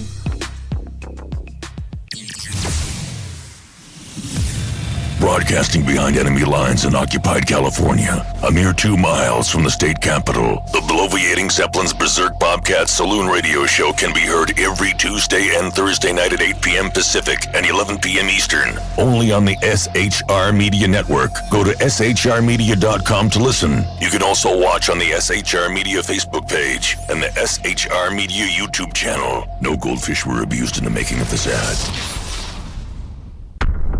Conservative media done right. You're listening to the SHR Media Network. It is he that is me, bringing perspective from across the sea. Join me, Jack Alexander, 4 days a week for the Jack Alexander Experiment podcast, as I take a unique outsider's look at the news and issues affecting life and liberty here in the USA. I'll show you what the mainstream media refuses to. Politics, border security, defense, healthcare, travel, nothing is off limits. Catch the Jack Alexander Experiment podcast each Monday to Thursday on Facebook, YouTube, and everywhere good podcasts can be found. Also, check out the website, www.jackalexanderexperiment.com. Southern Sense is conservative talk with Annie, the radio chick you bellows as host, and C.S. Bennett co-host. Informative, fun, irreverent, and politically incorrect. You never know where they'll go, but you'll love the journey. Annie is a top conservative host on Top Talk Radio and features some of the finest guests packed with important politicians and newsmakers. Listen every Friday, 3 to 6 p.m. Eastern, noon to 3 Pacific, on the SHR Media Network. Remember, Southern Sense is common sense. After 6 years covering terror and corruption, the Unpleasant Blind Guy is making a change. I'm Dave Milner. Join me on Spreaker and YouTube through SHR Media and on the Western Free Radio Network as I team up with Jeff Mitchell, host of the English Defense League radio show on blogtalkradio.com. Check show pages for airtimes It's the Unpleasant Blind Guy. On EBL Radio. There's no surrender, ever. Because truth is not always pleasant. Conservative media done right. You're listening to the SHR Media Network. It's your business diva here, Melanie Collette. I am inviting you to a front row seat as I discuss some of the most intriguing details of wealth and finance with today's movers and shakers in the world of business. Listen in and discover financial truths on a global, domestic, and household scale. Uncover topics that will impact your wallet today and in the future. Money Talk with Melanie airs Monday through Friday, 5 p.m. East, 2 p.m. West, right here on SHR Media and High Plains Pundit Talk Radio. You can't afford to miss it. Conservative media done right. You're listening to the SHR Media Network. Ladies and gentlemen, boys and girls, children of all ages, 2 hours almost gone like it's 5 minutes. That's what happens when you're interested in listening to what's going on. Again, to all the people in the chat room at SHR, thanks for being here so late. Thanks again to my guest, John Carman, who will be here for about another 25 minutes or so. And thanks to everybody who listens live. Thanks to everyone who listens in podcast. I get a ton of hits in podcast. And I still get emails from truckers. I should welcome the American truckers back because I discovered that they listen to me live. And they also, when they're hitting highways, listen to me in the podcast as well. So America keeps moving because of the American truckers. So God bless all you guys. Keep it going. Thank you for your hard work, especially the times that were so terrible at the beginning of all this COVID-19 foolishness, which that's a topic for another day. Holy moly. So my guest tonight is John Carman. I asked him before the break, with all the things that are going on, what could some of the solutions be? But before I pose that question, what I want people to understand, John Carman, is, let's see, you said you left in 1998, is that correct?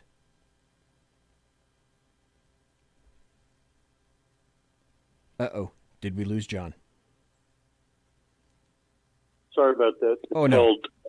I mutated the button. Okay, all right. So if anyway, I left in 98 due to the death threats to protect a family member. Okay, so you paid a price for all of that. When you left in 1998, it wasn't a retirement, so you didn't get a retirement, correct? Correct. You're not covered by medical. You're not covered by anything, correct? Medicare technically, but I don't even get Social Security, and they're claiming that I never paid into Social Security, and that's a lie, which means they went into the computer system and wiped it clean through customs, and they submitted a false report, which means they lied through the Social Security Administration and higher ups. And I've already got current complaints, investigations on them already, and it's amazing how bad they'll do that, because they switched civil service retirement system to FERS midstream in 89, 90. See what I mean? They're going back to 83 when I transferred laterally over to U.S. Customs. That is how bad it is. Okay, so I think probably what I'm trying to say is, can you tell the people and let folks know essentially what your life has been like in 1998, since 1998? How have you been supporting yourself? How has this affected you? What has your past been like? What's your future? All of this has had a direct effect on you because you were a whistleblower. Yeah, and I'm a highly trained person, which is probably what kept me alive. Now, other people would have fallen by the wayside. Other people will say, well, gee, John, why didn't you just look the other way? No, it doesn't work like that. You take an oath, you enforce the law. You don't pick a moment and go, oh, I'm going to look the other way. Once you do that and you take a bribe, you're just as bad as the cartels that are smuggling. If they find out that you're dirty, they can kill you. That's how they work. If they don't like how you work, something happens, they've got you. They manipulate. But it gets involved. But I had death threats. I left the agency in 98. I still had harassment by the agency. They tried to pull a traffic stop on me, and they lost in 99. You see what I mean? But then I had to go get an attorney to fight them in court. And what's even more interesting, before I forget, I belong to a union. I belong to the Treasury Union, Treasury Employees Treasury Union, or the National Treasury Union. What do you call it? Number 105, which would be the district or the area out of San Diego. They didn't help me a bit. Go figure. You're supposed to get legal representation. You're supposed to be helped out.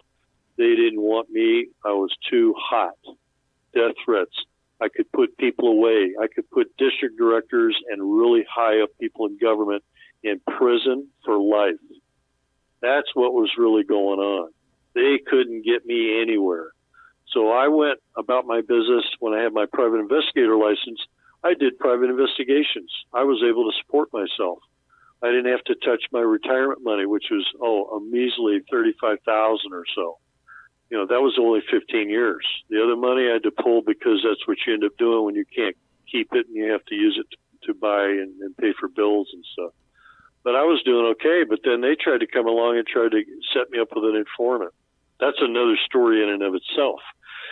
Remember, an informant working for a government agency or a snitch cannot solicit you to violate any law, or they're violating entrapment, and they don't care. That's what they do. They tried that and it didn't work, but they still messed with me. It gets complicated because I did end up getting in a serious situation. That's a separate show in and of itself. But a lot of people can't comprehend it. They think, you could have just looked the other way. And I said, no, I had to do my job. I did what I was supposed to do. I should have got promoted. I should have got transferred and gotten all kinds. I got awards. You can look at my website. I got tons of awards. Commissioner's awards, $10,000 awards, all kinds of stuff. I'm the guy that put the suggestion in to put the fingerprint reader at the border. That means all the fingerprint readers that people go through today are because I made that suggestion. I'm the one that put the suggestion in about the license plate readers. That means when you drive through the border, your license plate's recorded, and they can use that as a tool, and they can monitor how long you were in a country like Mexico or Canada, places like that. I put in other suggestions, and I got out by that time. So I'm worth a lot of money to them. But they don't want me to know this stuff because they don't expect you to know. They want to compartmentalize everybody. They don't want you to know about the paperless entries, the CIA smuggling, and things like that, just to give you a few items. John Carman, can you tell people where your website is located? Yeah, it's customscorruption.com. There's 2 pages. It's a secured site, HTTPS, but you can go customscorruption.com and or customscorruption.com page 2, where you could find the little item there and click onto it. And I've been attacked. I've had my website attacked for years. I'm in books. Rodney Stitch, a good friend of mine, he's passed away. I'm in Drugging America, Chapter 7. I'm archived on the archive.org. It used to be the waybackmachine.org years ago. Okay. Saved that. I'm in other books. I've done interviews since 95. I've done radio shows with people like George Putnam up in L.A. His picture and mine are on the in-studio picture on the website, if you go to page 2. A lot of interesting pictures. Me with a guy named Martin Milner. Remember Adam 12? Sure, Martin Milner on Adam 12. You bet. Eric Estrada from Chips. Yeah, and Joseph Wamba, just a few pictures. And I happened to run these guys. Hey, I'm so-and-so. I still work for Customs. I was on a day off or something. And I went to a show or a meeting, and they gladly took a picture with me. I got a nasty picture of a lady named Maxine Waters when I was visiting with Gary Webb. Gary Webb got killed later. Yeah, but that was proof that I talked to her. You see what I mean? Some people would like to go, oh, what are you doing getting a picture with Maxine Waters? Because I went to this Crack the CIA Coalition thing up in L.A., which dealt with the Ricky the Freeway Ross character, not the rapper guy, who spent 20 years in prison because he was working, smuggling and putting cocaine into the black communities under the auspices of the CIA and the agency. So, see, people don't want me to talk on that aspect. I've met with those people. I've met with Black Panthers. I've met with all kinds of people up in L.A. I've done radio shows from East Coast to West Coast. Black interest, white interest, doesn't matter. Anybody, American, needs to know. And I've talked to them. They don't want me doing radio shows with the black communities either. And I've done those across the country. Of course, I protected Martin Luther King Sr., Coretta Scott King at the White House, Reverend Jesse Jackson. I didn't get to tell the story about the limousine driver thing, if I got a minute. Sure, you bet. Me and my black partner, we're doing the midnight shift. We're taking a break near 14th Street, which is like half a block from our other location, where we were protecting the JFK limo, and about 2.5 blocks away from the White House. A black limousine pulls up, black chauffeur rolls his window down, older guy, chauffeur cap, gray hair, mustache, and a bow tie and long sleeve shirt, which is kind of classic. And I'm thinking he must have a senator or somebody in there, because he's in a bad area, not far from the adult entertainment area off 14th area, famous. But I said, first he asked us, says, well, hey guys, we're lost. Can you give us directions? Like we both look like cops anyway. I still had the signature mustache, like Magnum PI and all that.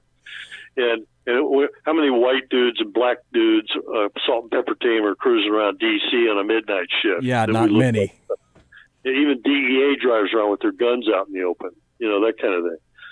And he says, well, we're lost. I said, well, who do you have in there? And I'm thinking somebody else. He said, no, I got the champ. I said, what do you mean you got the champ?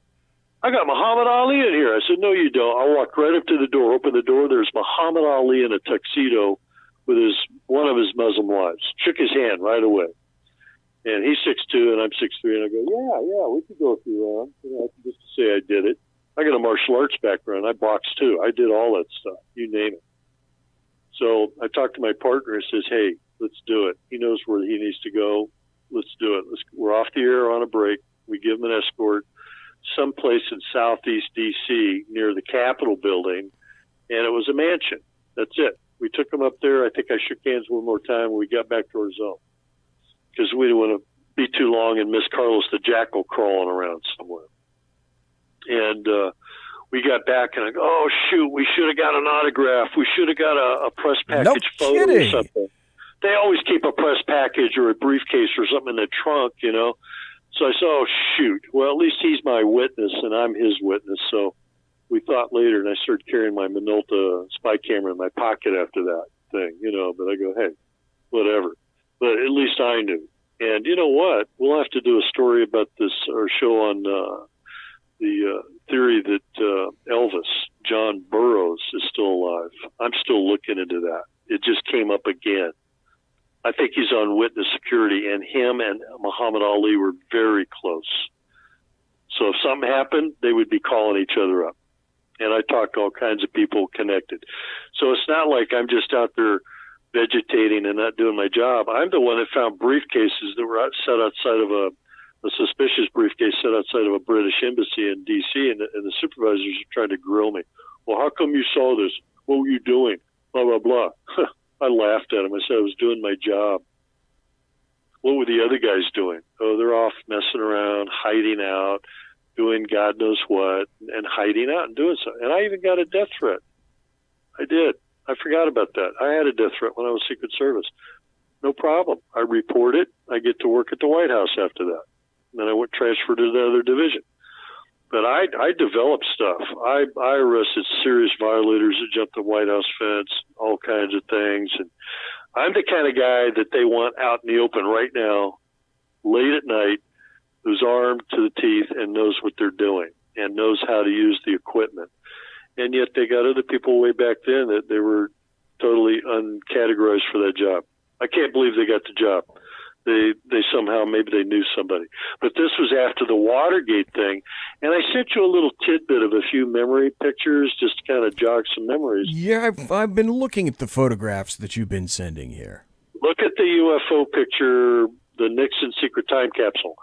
That is a special deal. I spent 5 hours on first phone call to a guy named Doug Caddy, who was the Watergate attorney. Nixon and the stuff about Watergate was BS. They wanted him out for other reasons.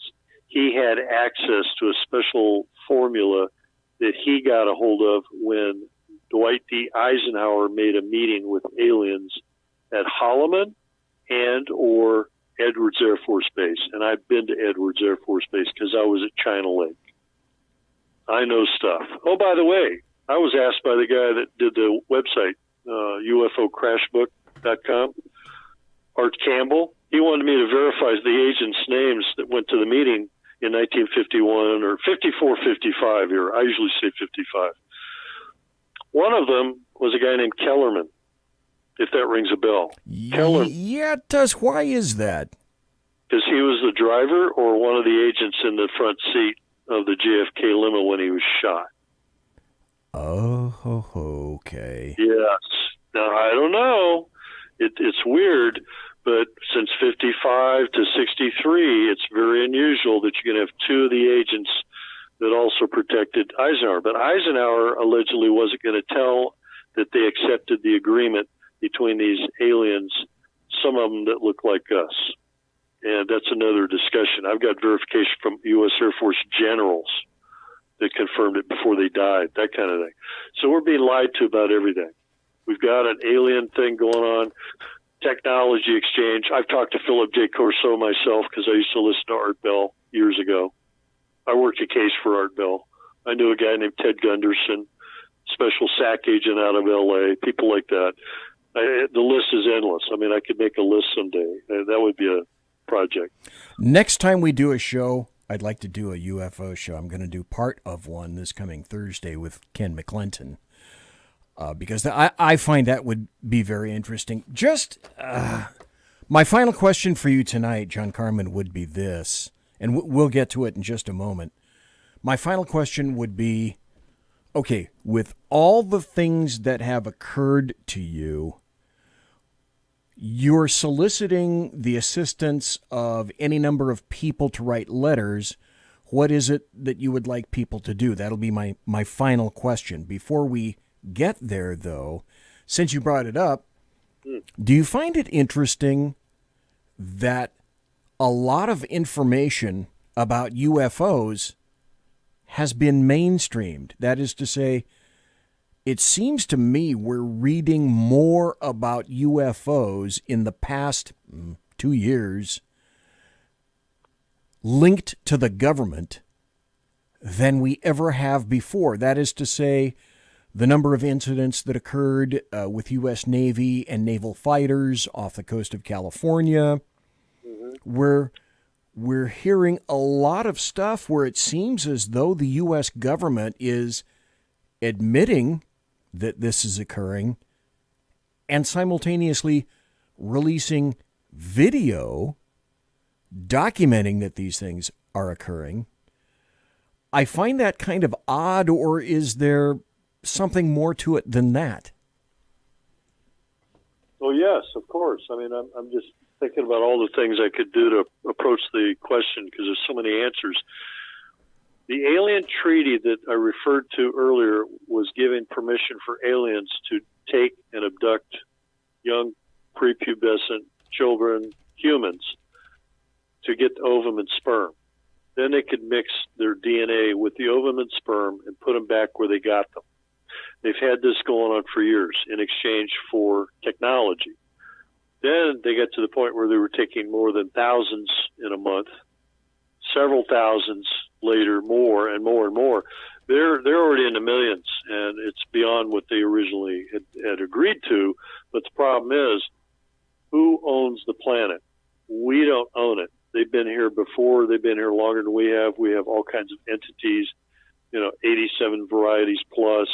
They will not tell you what's going on with this stuff because this goes back to 36, and that's what kind of shocks me a little bit because I'm going, why do you think they're covering up Uncle Adolf and the stuff that they had with the paperclip, Operation Paperclip, and the Russian scientists got theirs, and the German scientists and the Americans got scientists from Germany and all these aspects, but it's all about the DNA. That's why the COVID lie. There's a big gap between all the stuff I'm talking about and the COVID thing is a gap. They want to give us an injection. That's why I suggested we need to talk about the secret time capsule that Nixon was involved in disclosing. He was supposed to bring it out this year, according to other sources. That means if they injected you with the DNA of an alien, we were supposed to be brought to the level of gods. Just like that. Interdimensional travel, Stargate travel, walking through whatever, like the reptilians, supposedly, that kind of stuff. And I could talk intelligently up to a point about that. I have my own sources that are into high-level projects, and people are former project-involved people, military and otherwise. And I'm hesitating to say the certain term. But the point is, we're still being lied to even right now, because if they don't go out and arrest all these child pedophiles and stuff that are going on, why do you think they're keeping these pedophiles and the victims at bay? They're using them for the adrenochromes. The adrenochromes are also tied into these weird things that they're doing, which are satanic in nature, even as far back as the Vatican. My God, if they're doing that, I'm hearing vicious things about one victim a day, every day. They're doing stuff. So it's good versus evil. Aliens are involved because they always said, well, the aliens are this and the aliens are that. They could be the actual reptilian Lucifer or satanic stuff. It's possible. But if you knew what I knew and that stuff I've heard from other sources, they're sorry that they knew what they knew about the aliens. Like Dulce, New Mexico, underground base, for instance. You know, those reptilians can eat a bunch of stuff that matches our food supply. We are the food supply. John Carman, let me ask you that final question now, because we're getting to just about the end of the show. The final question is, if people could help you, oh yes, what or how could people help you throughout your whistleblower issues? What can people do, if anything? Well, right now I'm asking people to either send money to my PayPal account through my email. You know, john.a.carman@gmail.com, CARMAN. The other problem is I'm blocked. That means if I reach out and report to the chain of command through proper channels to report illegal activity, I'm not getting proper responses. They should have had a phone call from the White House. Secret Service guys should have come and picked me up, told me to pack a bag, and they'll pack the rest later and ship me off to a secure location, and I would be getting reinstated, reactivated, and being debriefed. And I would be put on a special task force to help direct where they need to go, who they need to arrest. If they don't do that, they're part of the problem, and that's the big deal. You have to ask that question. If that's the case, then it's time to retire out, because that's what they would do in certain cases. Yeah, you did a really great job, but you know what? You did it too perfectly. We're going to have to let you retire out, blah, blah, blah. Otherwise, it's like in Mexico, the old saying, plomo o plata. Yeah. Plomo o plata, lead or silver. Yep. And that's what happens. You know, if you're too good. Look at what happened to Kiki Camarena. He did his job, and they killed him. So, folks, we've been listening to John Carman. We're going to have to wrap up the show. Again, one more time, if you want people to look at your website, what is your website, please? Oh, customscorruption.com. And if they can write a letter, to write a letter to Trump, Congress and Senate's a waste of time, but it's the usual answer. Well, haven't you contacted your congressman? Oh, my God, I've been doing this for 25 years. They're not doing their job. Even Chuck Grassley's office says they know what they do to whistleblowers, but they're not doing anything. So Trump is the answer, I think. And if he doesn't respond, that means they're bought off. Mark Meadows is the chief of staff. If somebody has a single contact, I even tried the Republican National Convention people, and they don't. I've tweeted about it, and they don't get it. Refugees get $10,000 a month, Social Security cards, and passports. Refugees from another country. That's under the Obama administration, and they haven't stopped it yet. How come Americans aren't getting $10,000 a month? I could live off that. Yeah, but you're not a guaranteed vote for the Democrats. Yeah, exactly. And they violate that in the state of California, by the way, because I challenged it, because I'm a former law enforcement official, so therefore I vote absentee all the time. I already cast my ballot last week, and it's supposed to be confidential, which means when you look at the envelope, when you get it in the mail, it's not supposed to have a designator with a D or an R or anything. I already complained about that over 6 months ago on the last election to the state of California and the Secretary of State and the governor. You know, that guy related to Pelosi, that guy? Yeah. Yeah. So they know what they're doing. And Kamala Harris is supposed to look at stuff on my behalf because I'm technically a constituent in the state of California.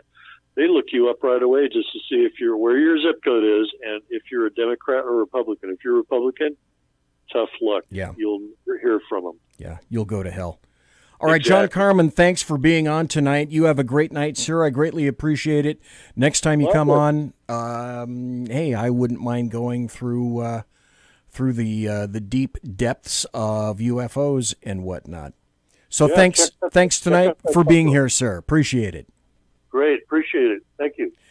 God bless. Take care and be safe, sir. Thank you. That was John Carman. I'm BZ, and it's time for this. Monsieur has been locked.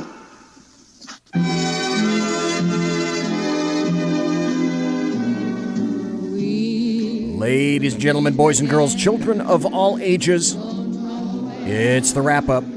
Thanks for listening to the Bloviating Zeppelin's Berserk Bobcat Saloon radio show, live and direct right here on the SHR Media Network. If you want to contact me, you'll find me on Twitter at BZEP, at BZEP. I'm very active on Twitter. Promotional consideration is by the Lockheed Martin Skunk Works and also by the Boeing Company. If it ain't Boeing, I ain't going. And by Pratt & Whitney Engines Thrust. You can trust. Tiaras are by My Little Pony. Thanks to my personal KC-135 Kettle One refueling team, with whom I will be consorting in less than an hour. And thanks to my guest tonight for both hours, John Carman. Thank you, sir, for being here. Thanks to everybody who was in chat in the SHR Media Room. Thanks for being in chat in Facebook. And if you happen to be in chat in YouTube, which unfortunately I can't monitor all those places, come back Thursday night. Ken McClinton is in the room. Going to try to get Carrie Baxter Donovan to talk about her article. Everybody, God bless. Take care. Be safe. Go to bed. Everybody quiet down now and get some sleep. Good night, everybody. Good night, Mama. Good night, Ben. Good night, everyone. Good night, Mama. Good night, Daddy. Good night, children. Good night, Daddy. Good night, Elizabeth. Good night, John Boy. Good night, Jim Bob. Good night, Jim Bob. Good night, Jim Bob. What's going on? I was asleep. What's everybody doing? Good Good night, Jim Bob. Go to sleep.